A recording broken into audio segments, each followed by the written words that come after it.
Ya keçməzdən əvvəl kanala abunə olmağı və videonu bəyənməyi unutmayın. Azərbaycanda ildən ilə pensiyaçıların sayında azalma müşahidə olunur. İddialara görə yaşın artırılması da məhz buna xidmət edir.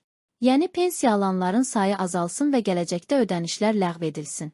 Qeyd edək ki, əmək pensiyaları haqqında qanunun 7-ci maddəsində nəzərdə tutulmuş kişilərin yaş həddi 2017-ci il iyulun 1-dən başlayaraq 2021-ci il iyulun 1-də, qadınların yaş həddi 2017-ci il iyulun 1-dən başlayaraq 2027-ci il iyulun 1-də hər il 6 ay artırılır.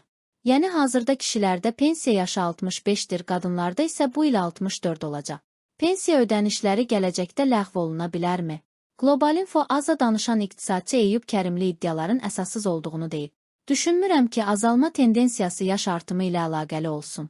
Bugün ölkədə 3 formada ödəniş olunur.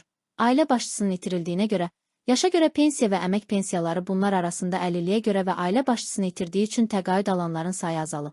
Digər tərəfdən, pensiya yaşının artması bəzi hallarda saya təsir göstərə bilər.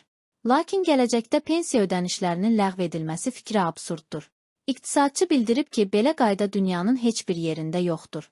Hesab edirəm ki, hər ölkənin əsas prioritet istiqamətlərindən biri pensiya hüququnun tanınmasıdır. Bu da mütəmadi olaraq həyata keçirilir.